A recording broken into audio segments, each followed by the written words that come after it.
নমস্কার, প্রত্যেককে স্বাগত জানাই আমাদের এই অনুষ্ঠানের একটি নিয়ম। আশা করি যারা আমাদের অনুষ্ঠানের সাথে থাকেন তারা জানেন, জয়শ্রী ঠাকুর রামকৃষ্ণ এই কথাটা আপনাদের বলতে হয়। যারা ফোনে আসেন আপনাদেরকেও জয়শ্রী ঠাকুর রামকৃষ্ণ বলে আমাদের সাথে কথা বলতে হয়। অর্থাৎ আমরা চেষ্টা করি ঠাকুরকে স্মরণ করতে, কারণ তিনি ছিলেন যুগ অবতার। তাকে স্মরণ করে তার নাম উচ্চারণের মধ্যে দিয়ে কিন্তু আমরা কিছু লাভ করতে পারি। সেটি হচ্ছে সবচেয়ে বড় যেটা আজকের দিনে দরকার, সেটি হচ্ছে পজিটিভিটি। তার নাম উচ্চারণের মধ্যেই কিন্তু আমাদের অনেক মনের যে পঙ্কিলতা আছে, মনের যে কষ্ট আছে, সেটা কেটে যায়। এই কথা কিন্তু মা বলে গিয়েছিলেন।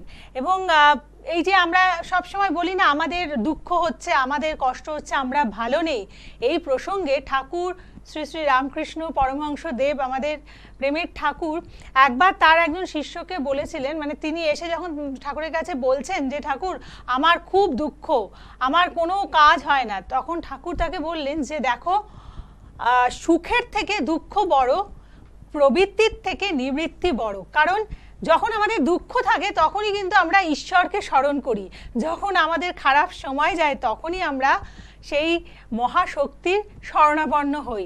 সেই কারণেই সেটা আমাদের এই যে খারাপ সময়টাই আমাদের ইষ্টের কাছে নিয়ে যায়। অর্থাৎ যেখান থেকে আমাদের জন্ম, সেই জন্মের সূত্রে কিন্তু খারাপ সময়ই আমাদেরকে এনে ফেলে। তাই যেখানে দুঃখ, সেই দুঃখটা কিন্তু সুখের থেকে ভালো। কারণ আমাদের দুঃখ আসলে পরে আমরা আনন্দে থাকি যে দুঃখের সময় যাচ্ছে, নিশ্চয়ই ভালো আসবে, এই কথাটা কিন্তু আমাদের মনের মধ্যে গেঁথে থাকে।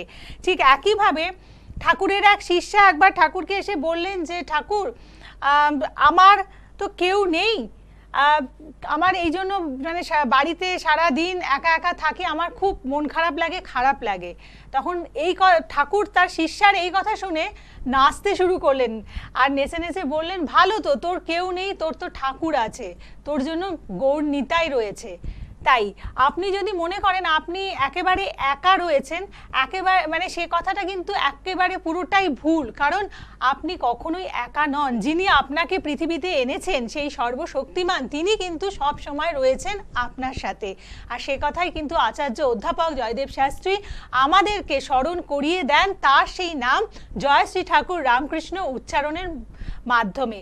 আর তাই ঠাকুরকে স্মরণ করে আজকের অনুষ্ঠানও আমরা শুরু করব। জয়শ্রী ঠাকুর রামকৃষ্ণ আপনাদের জন্য উপস্থিত আছেন আচার্য অধ্যাপক জয়দেব শাস্ত্রী। স্বাগত জানাই, নমস্কার। জয়শ্রী ঠাকুর রামকৃষ্ণ, জয়শ্রী ঠাকুর রামকৃষ্ণ, জয়শ্রী ঠাকুর রামকৃষ্ণ। সমস্যার সমাধান অনুষ্ঠানে আপনাদের সবাইকে স্বাগত জানাই। মাথায় রাখবেন, চেষ্টা কখনো ছাড়তে নেই, চেষ্টা কখনো ছাড়তে নেই। কারণ চাবি, একগুচ্ছ চাবির শেষ চাবিটি কিন্তু তালা খুলতে সাহায্য করতে পারে, এটা মাথায় রাখবেন। চাবির মধ্যে একটা গুচ্ছ চাবি আছে এবং প্রত্যেকটা চাবি কোনোটাই তালা খুলতে পারছে না, কিন্তু লাস্ট চাবিটি কিন্তু তালা খুলবেই। চেষ্টা করলে তার সাফল্য কিন্তু পাবেন। আপনি সবসময় মানে ভাবেন না যে ও বদলে গেল, ও খারাপ হয়ে গেল, ও বাজে, বদলে গেছে, ও চেঞ্জ হয়ে গেছে, ও খারাপ হয়ে গেছে, ভাবেন তো? কখনো ভেবে দেখেছেন যে ও কি দিয়ে গেল, ও কি শিখিয়ে গেল, ও কি রেখে গেল, ওর কাছ থেকে কি শিখলাম, কি জানলাম, কি বুঝলাম, কি পেলাম? এটা কখনো ভাবেন না। যদি এটা ভাবতেন তাহলে জীবনের চরম সুখ আপনি পেতেন। আজকে যে কাহিনী, যে দুটো কাহিনী আপনাদেরকে বলবো, চোখ থেকে জল পড়ে যাবে, জল বেরিয়ে আসবে। যদি আমার অনুষ্ঠান নিয়মিত দেখেন তাহলে কিছু শেখার আছে, শিখতে পাবেন। একটা পার্সেন্ট, যে পার্সেন্টটি ছোটবেলা দিয়ে কষ্ট করে বড় হয়ে নিজের পায়ে দাঁড়িয়েছে।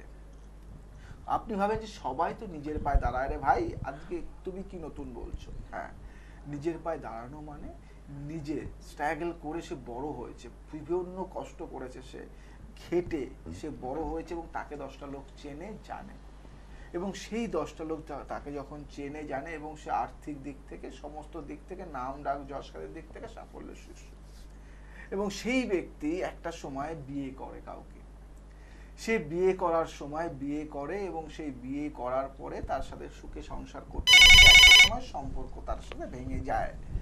কারণ ভেঙে যায়, কারণ কেন জানেন? ভেঙে যায় তার কারণ হলো একটা কারণ কি জানেন তো?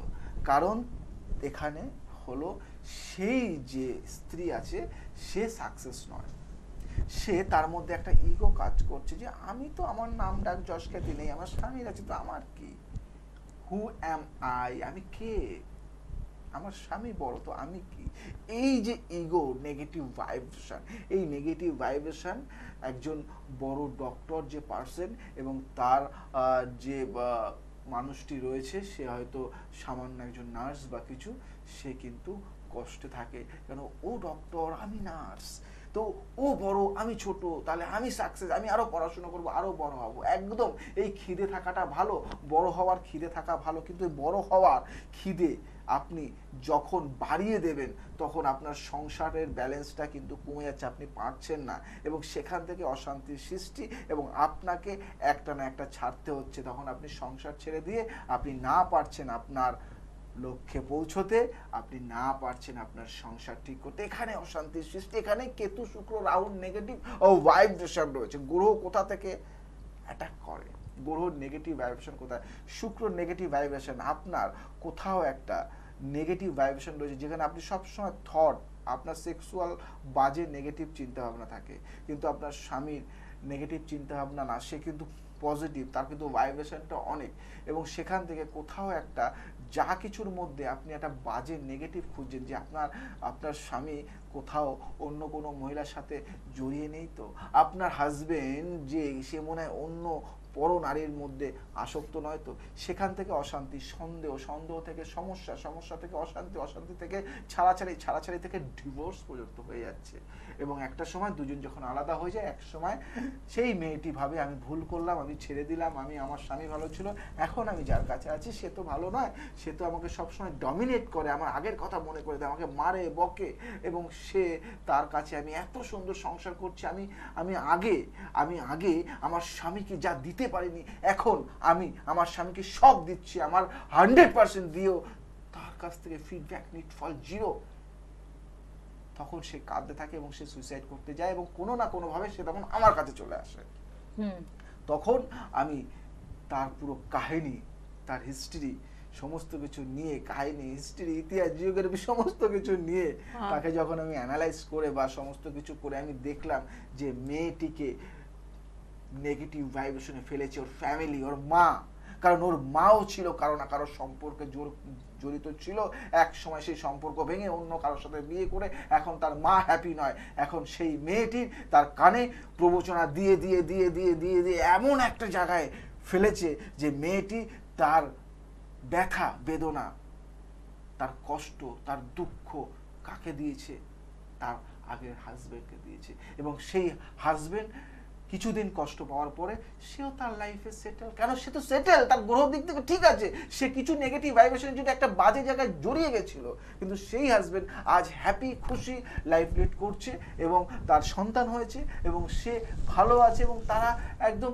হ্যাপি দাম্পত্য লাইফ লিড করছে, তারা হ্যাপি কাপল। কিন্তু সেই মেয়েটি আজ কাঁদছে, কষ্ট পাচ্ছে, দুঃখ পাচ্ছে, এবং সে বলছে আমার মার জন্য আমার জীবনটা শেষ হয়ে গেল। সে এখন বুঝতে পারছে, কিন্তু বুঝতে পেরে কি হবে, কারণ বুঝতে পেরে কি হবে, কারণ এখানে তো যা হওয়ার ঘটে গেছে, এখানে যা শেষ হওয়ার হয়ে গেছে। তার মা তার কানে মন্ত্রণা দিতে দিতে দিতে দিতে কি আছে, তুই দেখতে ভালো, ছাড়, থাক এখানে, আরেকটা মেয়ে মানে আরেকটা তুই ছেলে পাবি, তোর ছেলের অভাব নাকি, ছেড়ে দে, ছাড়। কারণ তার মা কোথাও একটা মেয়ের প্রতি অনেকটা ইনভলভ, মানে অনেকটা দুর্বল, তার মেয়েকে ছাড়া সে চলতে পারে না এক পা, এবং সেই ক্ষেত্রে মেয়ের সংসার শেষ করলো, মেয়ের কেরিয়ার শেষ করলো, মেয়ের লাইফ শেষ করলো, মেয়ের জীবনটা শেষ করলো, এবং সেই মেয়ে যে খুব আহামরি সুন্দরী তাও তো নয়, সেই জায়গা থেকে সেই মেয়েটি এখন কি করবে, সুইসাইডের পথ বেছে নিয়েছে। মেয়েদের ধৈর্য শক্তি অনেকটা বেশি, মেয়েরা মানে আমার কাছে মেয়েরা মানে মায়ের সমান এবং দেবী তুল্য, মেয়েরা পারলে সব পারে, যদি না কোনো কুমন্ত্রণায় সে ভেসে যায়, তার যদি নিজের মন থেকে যদি কোনো কিছু বিচার করে সে যদি কাজ করে না, একটা মেয়ে পারলে একটা ফকিরকেও রাজা বানাতে পারে, এবং একটা মেয়ে পারলে একটা ভিখারিকে বড়লোক বানাতে পারে, এবং একটা মেয়ে কুমন্ত্রণার পরে কোনো বাজে কথা শুনে যদি সে কাজ করে তাহলে রাজাকেও ফকির বানাতে পারে একটা মেয়ে। আমি আজকে বলি, কারণ আমার কাছে ম্যাক্সিমাম বহু ব্যক্তি আসে যাদের যে মেয়েদের সমস্যায় পড়েছে তার ম্যাক্সিমাম পার্সনের মায়ের ইনভলভমেন্টটা অনেকটা বেশি থাকে।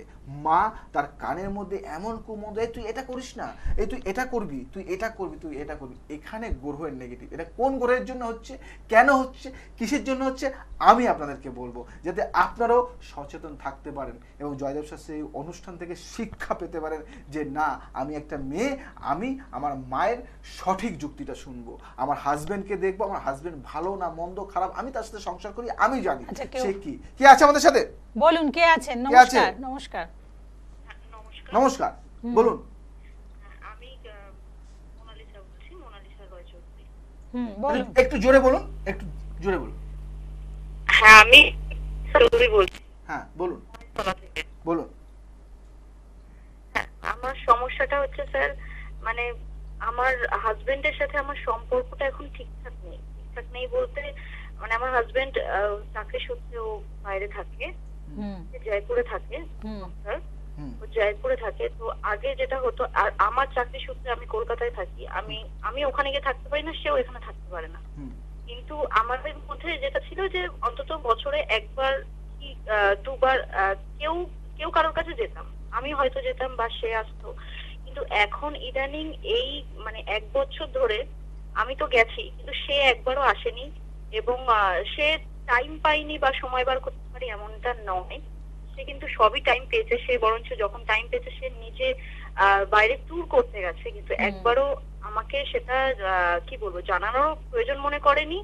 আর বাড়িতে তো এখন আসেই না, মানে কথাও প্রায় না হয় বললেই চলে। মানে আগে রেগুলার 5 মিনিট হলেও কথা হতো, এখন তো সেটুকুনো হয় না। ফোন করলে ফোনও রিসিভ করে না। মানে কি চাইছে আমি সত্যি বুঝতে পারছি। আচ্ছা শুনুন, কোনো কথা জিজ্ঞেস শুনুন, বুঝে গেছি আমি। শুনুন, আমি আপনাকে 3টে কথা বলবো, সব জল জল হবে, দুধ কা দুধ পানি কা পানি হয়ে যায়গা। এক কথায় 3টে কথা বলবো। 3টে কথার মধ্যে একটা কথা হলো, আপনার মা আছে? হ্যাঁ। আপনার সাথে থাকে? হ্যাঁ হ্যাঁ সাথে থাকে। এবং আপনার হাজবেন্ড আপনার থেকে অনেকটা দূরে আছে এবং আপনার হাজবেন্ডকে আপনি সন্দেহ করেন যে সে কি কোনো পরনারীর দ্বারা সে কি জড়িত আছে কিনা, এরকম একটা মাথায় একটা চিন্তা ঘুরপাক খাচ্ছে এখন থেকে, মানে 2-1 বছর ধরে এরকম ঘুরছে মাথার মধ্যে, সে কি কোনো কারোর সাথে জড়িত কিনা, আগে যে আমাকে এত ভালোবাসতো সে মনে হচ্ছে আমার কাছ থেকে একটু বিচ্ছেদ হয়ে যাচ্ছে বা একটু সরে যাচ্ছে। Yes or no? হ্যাঁ স্যার, এইটা হচ্ছে, এটা তো খুব স্বাভাবিক না, মানে কারণ সে কাজের ব্যস্ততার মধ্যেও তো আগে সম্পর্কটা ঠিকঠাক ছিল। কিন্তু আমি যেটা বলি সেটা বলুন না। এই আপনার মাথায় কি এরকম ঢুকছে যে সে মনে হয় কারো না কারোর সাথে সম্পর্কের মধ্যে আছে? Yes or no? হ্যাঁ, মাঝে মাঝে। এবং এটা আপনাকে কিন্তু বলা হচ্ছে, কেউ না কেউ বলছে আপনাকে। আপনার, আমি বলবো না বাই হার্ট, আমি শুধু আপনাকে একটা কথা বলি, আপনার মা না কেউ আপনার পারিবারিক দিক থেকে কেউ না কেউ আপনাকে বলছে যে তোর মনে হয় তোর হাজবেন্ডের কারোর সাথে কোনো সম্পর্ক আছে। Yes or no? হ্যাঁ, এটা বন্ধু মহল থেকে বেশি আছে। বন্ধু মহল থেকে বলছে, যাই হোক। এবং এখানে একটা জিনিস নেগেটিভিটি, একটা জিনিস আমি আপনাকে বলবো, সেটা হলো আপনার হাজবেন্ড প্রচন্ড ভালো, ব্রড মাইন্ডের, উনি প্রচন্ড কর্মব্যস্ততার মধ্যে থাকে এবং কাজকে উনি ভীষণ প্রায়োরিটি দেয়, খুব ভালোবাসে এবং কাজ, নাম, ডাক, যশ, খ্যাতির জন্য উনি সব করতে পারে। ইয়েস অর নো বলবেন শুধু। হ্যাঁ হ্যাঁ, সেটা তো প্রথম থেকেই ছিল, ফার্স্ট থেকে ছিল। এবং আপনার হাজবেন্ড প্রচন্ড পরিমাণে কর্মঠ, সে চায় তার সংসারকে টিকিয়ে রাখতে। Yes or no? হ্যাঁ হ্যাঁ। এবং আপনার হাজবেন্ড প্রতিনিয়ত আপনাকে টাকা পাঠায়, সেখান থেকে কোনো সমস্যা নেই, আপনাকে প্রতিনিয়ত আপনাদের খেয়াল রাখছে। ঠিক না ভুল? হ্যাঁ। আপনার শুধু কথা হলো সে আমার কাছে আসছে না কেন, সে আমার কাছে আসছে না কেন, এবং তার আমার প্রতি মনে হয় মোহটা অনেকটা কমে যাচ্ছে, এই ভাবনাটা আপনার মাথায় কুড়ে কুড়ে খাচ্ছে, তাই তো? হ্যাঁ। এবং আপনার সাথে তার ফোনে কথাও খুব কম হয়। একদমই, মানে প্রায় হয় না বললেই চলে। আমি আপনাকে বলবো আপনি আপনার হাজবেন্ডের কাছে যান। আমি এখানে যেটা দেখতে পাচ্ছি, দেখুন আমি এমন একজন পার্সন, আমি যদি চাই যে আপনার সমস্যাটা সারিয়ে দেবো এমনিতেই, আমি এমনিতেই সারিয়ে দেবো, এখনই সারিয়ে দেবো। সেটা হলো আপনি আপনার হাজবেন্ডের কাছে যান, কিছুদিন থাকুন ওখানে গিয়ে, দেখবেন আপনার সব বুঝতে পারবেন যে আপনার হাজবেন্ড এখন খুব প্রেশারের মধ্যে আছে, খুব কাজের, খুব কর্মের। দেখবেন যখনই কথা বলে, যখনই কোনো কিছু নিয়ে আলোচনা হয়, দেখবেন আপনার ফোনে কথা বললেই শুধু উনি কাজ ছাড়া আর কোনো কথা বলে না। আপনি খেয়েছেন কিনা, ঘুমিয়েছেন কিনা, আপনি কোথায় গেছেন, এইগুলো নিয়ে তার মাথা ব্যথা নেই, শুধু তার কাজ নিয়ে বলে।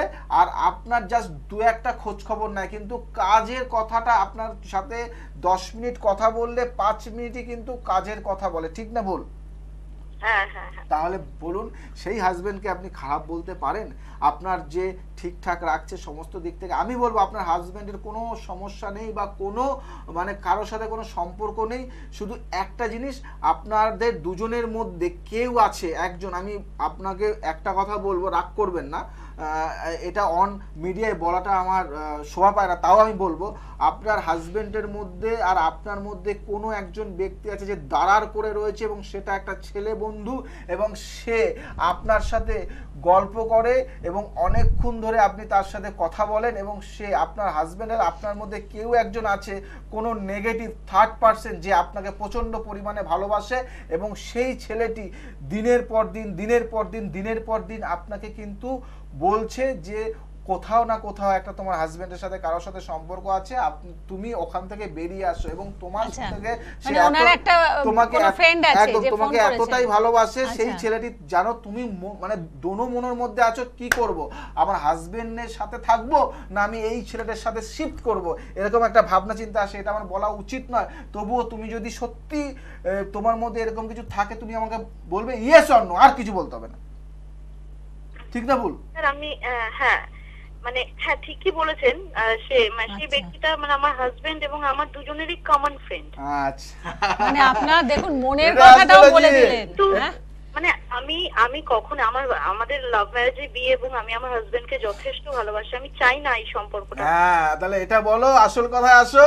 এটা অ্যাস্ট্রোলজি দেখো লুকোতে পারবে না, কেন আমি অন্য রকম, কারণ আমি যার খুঁজি সমস্যার সমাধান করার আগে না, সেই সমস্যার জ্বর মানে শেকড়টা কোথায় আছে, গাছের শেকড়, গাছের শেকড়ে যদি ঘুণ ধরে যায়, মানে এরকম একটা হয় না, গাছের শেকড়ে যদি পোকা খেয়ে নেয় না, সেই গাছকে আর বাঁচাতে পারবে না। গাছের যদি মাঝখান থেকে পোকা ধরে আমি বাঁচিয়ে দেবো, কিন্তু গাছের যদি একদম শেকড়ে যদি পোকা লেগে যায়, সেই গাছকে বাঁচানো যায়? আমি তোমায় বলবো তুমি চিন্তা করো, তোমার হাজবেন্ড প্রচন্ড পরিমাণে ভালো একজন ব্যক্তি, যে ফোনে তোমার সাথে কথা বলে, সে কাজকর্ম কিছুই নেই, সে এখন মোহের টানে, মানে এটা একটা ইংলিশ ওয়ার্ড আছে বলবো না, মোহের টানে কিন্তু তোমার সাথে আসক্ত আছে, কিছুদিন পরে মোহ কেটে যাবে, সম্পর্ক শেষ। কিন্তু হাজবেন্ডই হয়, তোমাকে সে ভালোবাসে এবং সারা জীবন তোমাকে আগলে রাখবে, এবং তুমি যদি তোমার হাজবেন্ডের কাছ থেকে সরে আসো না, প্রচন্ড কষ্ট পাবে তোমার হাজবেন্ড, এবং তার কর্মর জায়গাটাও কিন্তু শেষ হয়ে যাবে, এবং সে কর্মকে ভালোবাসে তোমার জন্য। এবং তোমাদের কোনো কি বেবির চলছে, প্ল্যান চলছে বেবি নেওয়ার? সেটা তো ছিল, কিন্তু যেহেতু সম্পর্কটা ইদানিং এইরকম জায়গায় আছে, সেই কারণে সেরকম ভাবনা চিন্তা রাখছি। আচ্ছা আচ্ছা, তুমি একটু আমি চাই যে মানে স্যার আপনি আমাকে শুধু এটুকুনি বলুন যে আমি মানে আবার আগের মতন সবকিছু করে করব। সব হবে, আমি আছি, চিন্তা নেই। একবার যদি পারো, আমি বলবো না কেন, কিছু কিছু সমস্যা তো সেখানে আমি ইনভলভ না হলে হয় না, তো যদি পারো, যদি তোমার মনে হয়, বা যদি তোমার আশেপাশে কোনো মানে জ্যোতিষ থাকে দেখিয়ে নাও, আর যদি মনে হয় একবার কন্টাক্ট করো, দেখি কি করা যায়। ঠিক আছে, ঠিক আছে, ভালো থাকবেন। এবং দেখুন কয়েকটা কথা আমি শেয়ার করি আমাদের যে দর্শক বন্ধুরা রয়েছে, যে এইখানে আচার্য অধ্যাপক জয়দেব শাস্ত্রী ইচ্ছে করলে অনেক কিছুই বলে দিতে পারতেন, কিন্তু একটা সংসারকে ভেঙে দেওয়া এটা কখনোই তিনি কামনা করেন না, এটা তিনি কখনোই চান না, সেটাকে জোড়া লাগাতে হবে, এবং ওভার দ্য ফোন বুঝে গেছেন প্রবলেমটা কোথায়। যারা তার কাছে কনসালটেন্সি নিতে আসেন তারা কিন্তু এই রকমই ফিডব্যাক দেন, বলেন যে আমরা যখন এসে চেম্বারে ঢুকেছি, উনি কিন্তু আমাদের দেখেই আমাদের প্রবলেমের জায়গাগুলো একেবারে হুবাহু যেখানে প্রবলেম আছে সেইখানটা তিনি বুঝে গেলেন, বুঝে আমাদেরকে বলে দিলেন। তো অবশ্যই আমাদের একজন অ্যাস্ট্রোলজার বা অভিজ্ঞ বন্ধুর কাছে আসা কেন, আমরা চাই আমাদের প্রবলেমটাকে সলভ করতে, কিন্তু সেই প্রবলেমের সুযোগ নিয়ে আরেকজন মানে একজন অ্যাস্ট্রোলজার যদি তার সংসারটাকে ভেঙে দেয় সেটা বড়ই কষ্টকর জায়গা। তোমাকে একটা কথা বলি, আজকে মেয়েটি আমার বোনের সমান, আমার মায়ের সমান, দিদির সমান, তাই তো এই মেয়েটিকে সঠিক পথ আমি যদি দেখাতে পারি তাহলে আমি আমার মায়ের যোগ্য সন্তান, আমি আমার বোনের কাছে আমি একটা ভালো দাদা। কেন? আমারও তো বোন আছে, আমারও তো মা আছে, কেন এই মেয়েকে আমি দুটো কথা বলে যদি সমস্যার সমাধান হয়ে যায় কেন আমি ওকে বিচলিত করব? আজকে যে ছেলেটি দিনের পর দিন ঘন্টার পর ঘন্টা আছে, এটা তোমরা মিলিয়ে নেবে যে কেউ কেউ আছে যার স্বামী হাজবেন্ড দীর্ঘদিন কাজ করে যাচ্ছে, বাইরে রয়েছে, বিভিন্ন মানে ওই ঘরের জন্য যে জান লাগিয়ে দিচ্ছে, কিন্তু যে বেকার ছেলেটি তার কেউ নেই, ওরকম আর তার সাথে সারাদিন ফোনে কথা বলে যাচ্ছে, এই নয় এই নয় এই নয়। তার এখন সেই মেয়েটি যে মেয়েটির স্বামী প্রচন্ড পরিমাণে কষ্ট করে যাচ্ছে, এবং সেই মেয়েটি সেভাবে আমার মনের কথা শোনার জন্য একজন তো আছে রে ভাই, আমার মনের ব্যথা শোনার জন্য একজন তো আছে। আমার স্বামী শুধু টাকার পিছনে ছুটছে আর আমার মনের কথা ও বোঝে। আরে ভাই, ওই মা বা মেয়ে বা বোনটি বুঝতে পারছে না যে এ তোমার কাছে অন্য কিছু চাইছে, তোমার স্পর্শ চাইছে বা তোমাকে নিয়ে খেলতে চাইছে, কিন্তু তোমার হাজবেন্ড তোমাকে নিয়ে সংসার করতে চাইছে, তোমাকে নিয়ে তার ফ্যামিলি প্ল্যান রয়েছে, তার তোমাকে নিয়ে যদি একটা তার সন্তান হয় এবং সেই সন্তানের মানুষ করার দায়িত্ব, এবং সেগুলি নিয়ে সে ভবিষ্যতে কি করে ভালো থাকার প্ল্যান চলছে। আর এর ভবিষ্যৎ নয়, এ তোমার ভবিষ্যৎকে নষ্ট করার জন্য তোমার কাছে এসছে। আজকে মাথায় রাখবে, এর যদি কাজ থাকতো তাহলে তোমার সাথে গেজাতো না ফোনে, একদম বাংলা ভাষায় ফোনে দিন দিন এরকম বহু পার্সন আমার কাছে আসে, এবং আমি এই সমস্যার সমাধান একদম তুড়ি বাজিয়ে দিয়ে দিই করে এই সমস্যার সমাধান, মানে আমাদের অনুষ্ঠান শুনলে পরে সামাজিক চিত্রটা আপনারা পেয়ে যাবেন। এবং আচার্য অধ্যাপক জয়দেব শাস্ত্রী, এই যে আমাদের যেখানে মানে আমরা মিসলিডেড হচ্ছে মানে আমরা মিসগাইডেড হচ্ছি, বুঝতে পারছি না কোনটা ঠিক, আমাদের বন্ধু মানেই সে আমাদের সব কিছু, এটাও ঠিক নয়। এবং আপনাদের সময় মতো এসে অভিজ্ঞ অ্যাস্ট্রোলজার আচার্য অধ্যাপক জয়দেব শাস্ত্রীর সাথে যোগাযোগ করুন, সঠিক পথটিকে জীবনে বেছে নিন আর ভালো থাকুন। জীবনে বাঁচতে গেলে একটা জিনিস মাথায় রাখবেন, যে আপনাকে বারবার বলে ভালোবাসি ভালোবাসি, সে ভালোবাসে না। ভালোবাসি, সত্যি আপনার কথাগুলো ভীষণ দামি কথা, প্রত্যেকটা কথা কর্মে। আপনাকে 50 বার ফোনে আই লাভ ইউ পাঠানো মানেই যে সে আপনাকে ভালোবাসে তা নয়। আপনার আপদে আপনার বিপদে দেখবেন সেই মানুষটি, যে মানুষটি আপনাকে বলে না ভালোবাসি, কিন্তু সে আপনাকে হেল্প করছে, সে আপনাকে ছুটে যাচ্ছে, সে আপনার একটা কষ্ট হলে সেই কষ্টটা মিটিয়ে দিচ্ছে।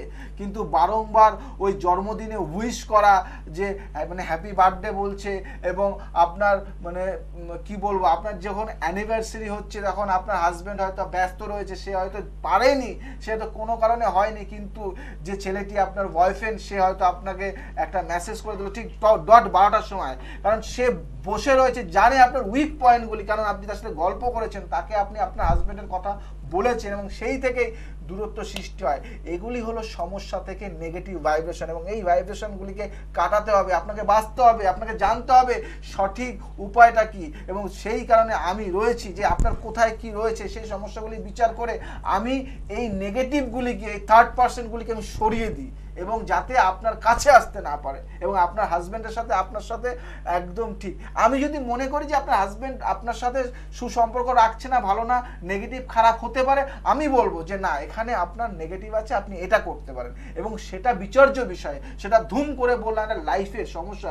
আজকে জাজ পর্যন্তই ডিভোর্স দেওয়ার আগে 10 বার ভাবে, এবং সে কিন্তু 6 মাসের জন্য দেখে আপনাকে একসাথে রেখে যে ঠিক হবে কি হবে না। তার জন্য হুটোপাটা সিদ্ধান্ত নিয়ে সংসার ভাঙবেন না, সংসার অনেক কষ্টে হয়, এবং সংসার গড়তে অনেক কষ্ট লাগে, ভাঙতে 1 সেকেন্ডও লাগে না। কে আছে আপনার সাথে? বলুন, কে আছেন? নমস্কার।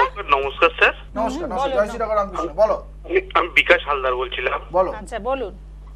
আমি বলছিলাম সল্লেট থেকে। হ্যাঁ হ্যাঁ, একটু আমার সম্বন্ধে একটু জানতে চাই। আচ্ছা আগে বলুন কতদিন অনুষ্ঠান ফলো করছেন?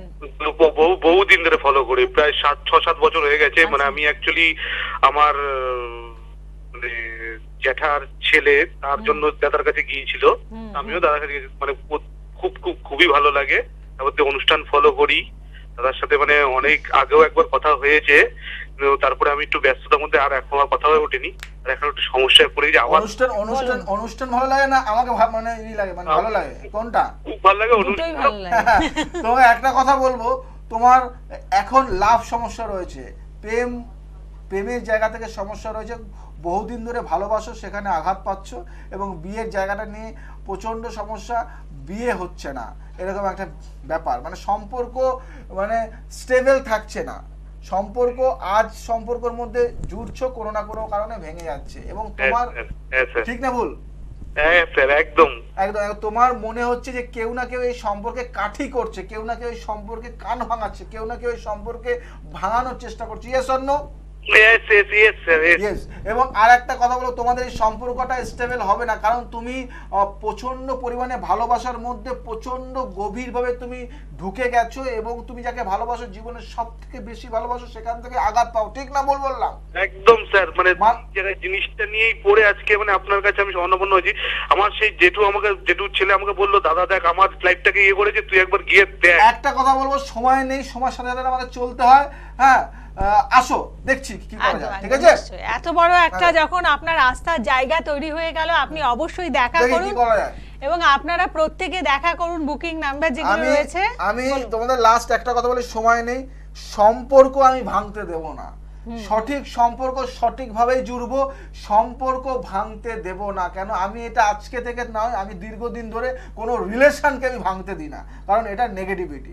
সম্পর্ক যেমনই হোক না কেন, খারাপ, এত খারাপ যে শেষ ডিভোর্সের জায়গায় পৌঁছে গেছে, সেই সম্পর্ক নিয়ে আসবে, আমি জুড়িয়ে দেবো। 1% জোড়ানো থাকলে আমি 100% দেবো। ভালো থাকো, সুস্থ থাকো, সবাইকে ভালো রাখো।